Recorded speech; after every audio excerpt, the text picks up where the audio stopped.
Entonces, yo iría por esta ruta, lo comento porque de pronto el paciente llega, uno le va a hacer un estudio y como que no acaba de entender y dice, es que pónganse de acuerdo, ¿no? Usted y el otorrino pónganse de acuerdo cuando realmente el que tiene que ayudar a que nos pongamos en comunión es el paciente, ¿no? Yo no sé tú qué haces, Jorge. Sí, exactamente lo mismo. Es más, ese slide que yo les presentaba inicialmente de los costos en Estados Unidos, fíjense que el 50% eran por inhibidores de bomba de protones que se iban rotando, y ahí concluyeron que a estos pacientes, cuando no tienen síndrome esofágico, es decir, no tienen pirosis ni regurgitación, no ir por la vía de la prueba con inhibidores de bomba, sino que estudiarlos con un estudio de reflujo de 24 a 96 horas. Muy bien. Entonces, eso fue lo que hicimos, optamos por suspender los IVP y solicitar un monitoreo ambulatorio de reflujo. Para eso primero el paciente se hizo una manometría esofágica para localizar el esfínter esofágico inferior, para después colocar el probe de impedanciometría y descartar que el paciente no tuviera trastornos motores mayores del esófago. Resultó normal. Y después de esto se hizo un monitoreo ambulatorio de reflujo off-IVP, que tuvo una duración de 23 horas y mostró un tiempo de exposición ácida esofágica de 4.8%, sin asociación sintomática.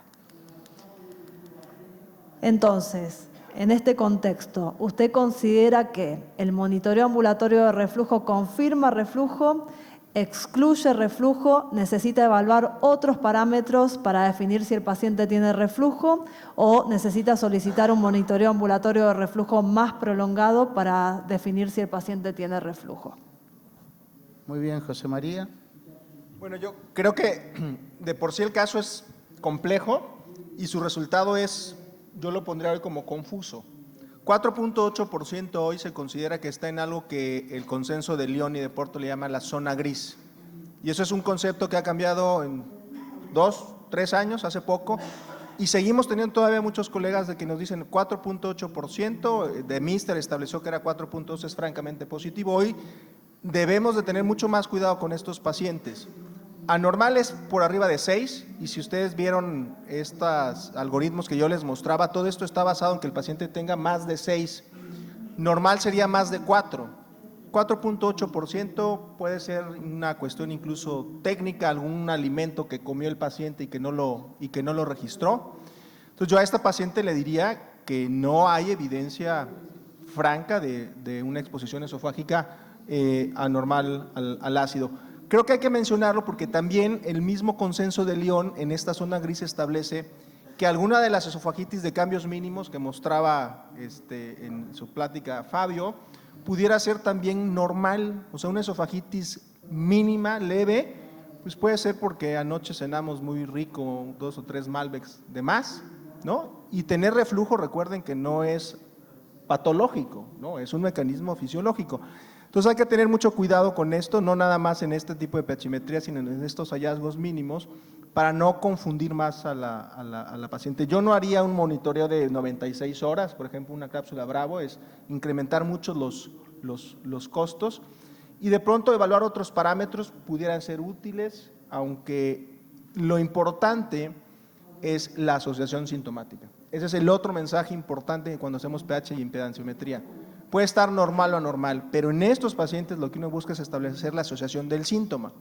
Y establecer la asociación del síntoma, por ejemplo, en carraspeo, pues disfonía, que es perenne, pues es muy difícil. O sea, la asociación sintomática está construido para ese síntoma que es episódico, pirosis, regurgitación, dolor torácico. Pero tener la sensación de carraspeo todo el día, estos pacientes que tienen hipervigilancia se vuelven locos y aprietan el botón todo el día. Tenemos pacientes con 900 registros de síntomas y evidentemente ninguna asociación sintomática. Entonces yo iría más con prácticamente excluir ahora a esta paciente de que es el reflujo, pero pudiera ser una impedanciometría, sí, aunque creo que saldría nuevamente normal. Muy bien, seguimos. Bueno, entonces nosotros evaluamos en un principio otros datos de la impedanciometría y vimos que el paciente tuvo 56 episodios de reflujo, que es normal, hasta 80. Se midió la impedancia basal, que es un parámetro que se estipula que podría llegar a ser de utilidad para el diagnóstico de reflujo, que fue normal también, y el índice PSPW, que es un índice postdilutorio después de los episodios de reflujo, que resultó normal también.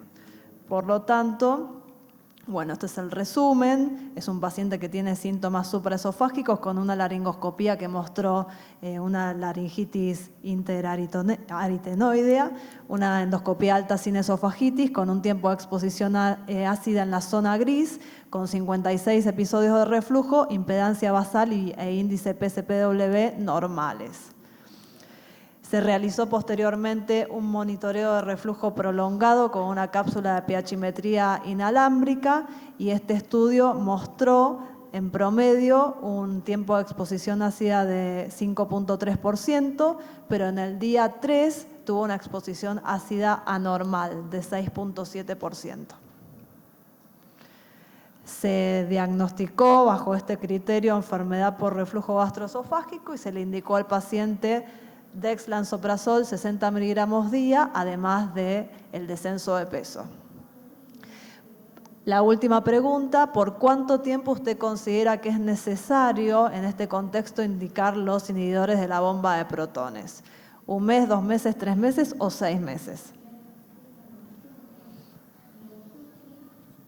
Bueno, el caso justamente viene a resolver esta cuestión de la frecuencia de las derivaciones por estos síntomas de disfonía, sin síntomas de reflujo de los pacientes, y uno necesita entonces saber si el paciente tiene o no reflujo para definitivamente generar una norma de manejo.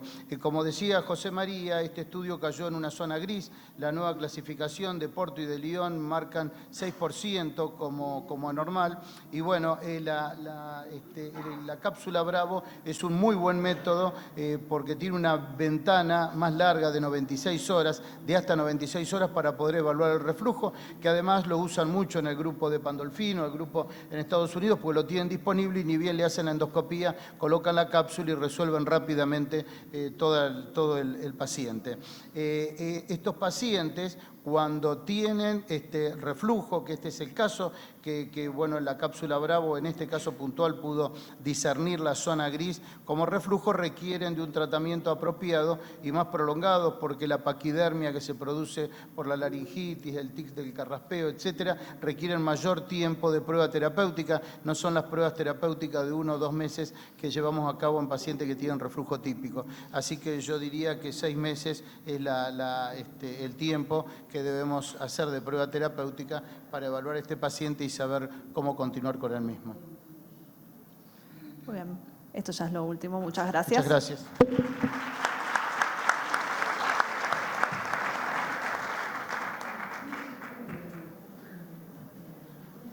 Bueno, muchas gracias María Marta. Y ahora vamos a entrar en el otro aspecto del blend y vamos a empezar a abordar el tema del esófago de Barrett, que es el otro espectro del reflujo. Vamos a comenzar en este caso con un caso disparador y después la exposición del doctor de Moura. Inicialmente le vamos a pedir a Alejandro Nieponice, quien es el jefe de esófago de la Fundación Favaloro, que presente un caso clínico para debatir. Gracias, Alejandro.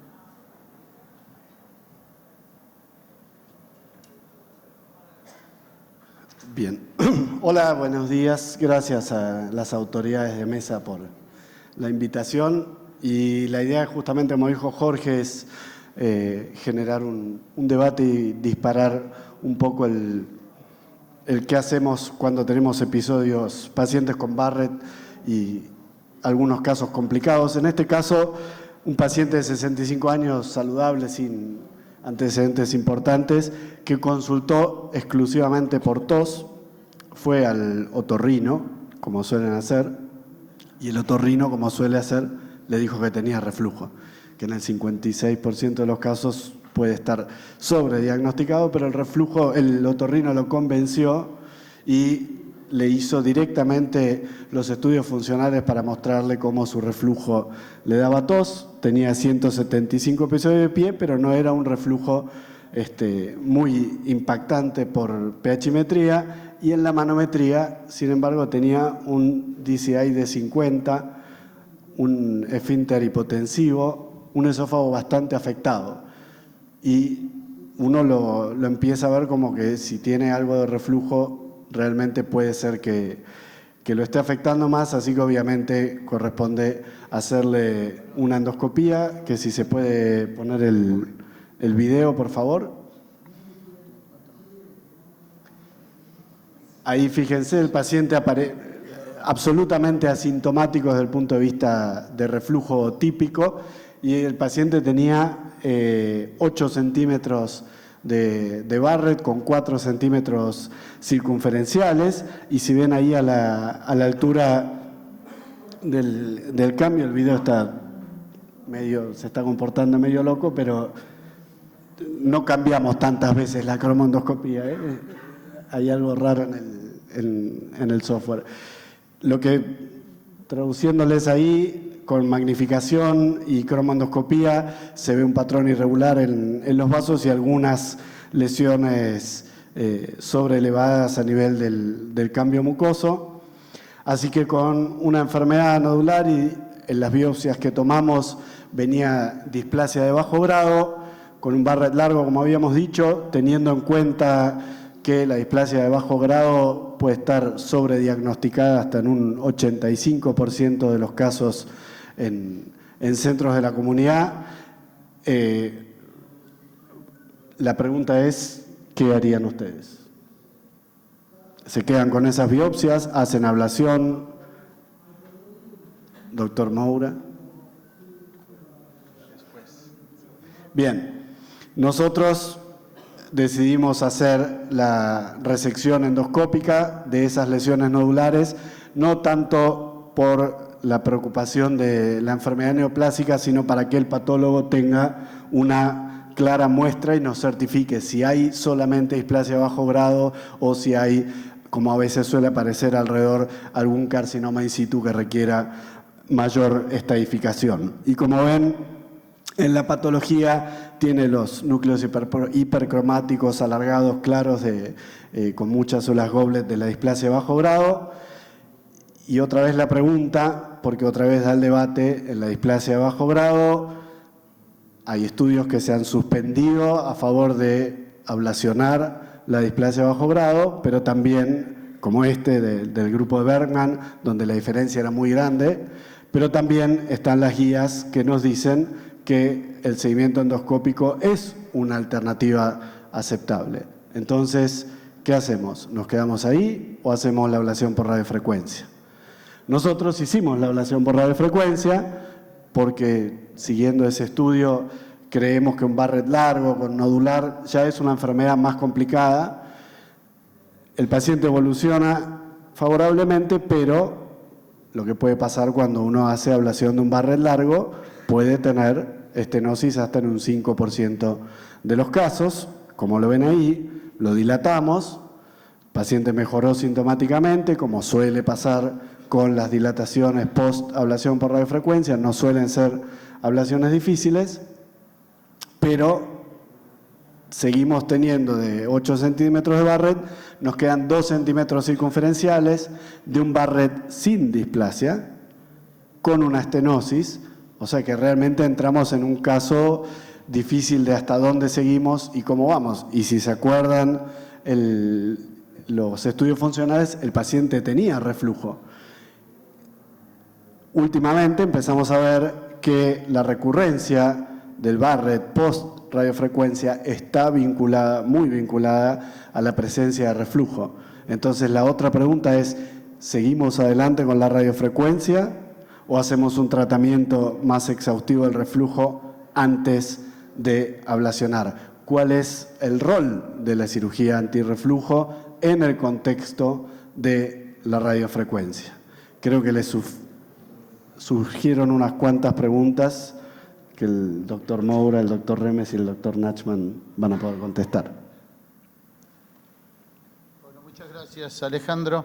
Yo quería inicialmente en el contexto clínico, antes de entrar en el Barrett, porque es un paciente que tiene un reflujo severo, evidentemente, tiene un esfínter sumamente hipotensivo y tiene un patrón manométrico de un déficit peristáltico prácticamente absoluto por alta resolución, y ese es un patrón que se puede ver en el Barrett, porque es cierto que el Barrett altera la peristalsis, pero es muy frecuente. Nosotros vemos mucha esclerodermia, vemos muchísimos pacientes, vemos 10 pacientes de estos por semana en la práctica clínica en el hospital, y a muchos le hacemos manometría y vemos esa situación. Entonces, es cierto que es un hombre, no es una mujer, pero el patrón, la verdad que normalmente esto les preguntamos si tiene Raynaud, etcétera. No tenía ningún fenotipo de sospecha de colágeno. No, y de todas maneras, aunque era un hombre de 65 años, se le hace por rutina y por lo que vos bien mencionás, se hace todo el perfil de anticuerpos y era todo negativo. Todo negativo, perfecto.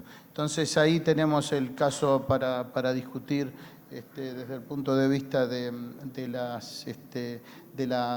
Barrett puntualmente, porque el resto, bueno, es un punto exacto. A mí me parece que hay 3 puntos. Uno es esto de valorar si el paciente está en el contexto de una enfermedad del tejido conectivo o no, porque son 2 cuestiones iniciales muy importantes. La segunda es el manejo del Barrett, que bueno, ahora el doctor de Moura nos va a ilustrar muy bien, que es justamente su conferencia, que la estamos alterando por una cuestión de que Nieponice tiene simultáneamente una charla en otro lado, si no lo hubiéramos hecho en forma inversa. Y lo tercero, que me parece que es muy importante discutir, es si este paciente es pasible de una cirugía antirreflujo, porque acá el punto más importante es si va a responder a un tratamiento médico con esa barrera antirreflujo tan alterada, o hay que hacer una cirugía, y la cirugía en el contexto de un paciente que ha tenido algunas complicaciones de alteración de las propiedades de la pared secundario a la ablación con halo. Así que eso es lo que yo dejaría más para discutir, porque el tema del Barrett puntualmente, ahí me gustaría tener la opinión del doctor de Moura, y dice que lo va a hacer lo va a hacer en el contexto de su exposición, y esto sería el caso disparador. Así que discutamos entonces qué hacer con el paciente una vez que ya resolvió el reflujo, porque quedaron 2 centímetros circunferenciales, si no entendí mal, y no tiene displasia, y resolvió con mucosectomía y ablación con un método mixto el Barrett inicialmente. Ahora tenemos un paciente dilatado, que tuvo una estenosis y que probablemente no responda a los inhibidores de bomba de protones. Sí, yo creo que lo que menciona Jorge, el último punto, me parece muy, muy importante, porque cada vez más vamos a ver estos pacientes que los detectamos con estas nuevas tecnologías.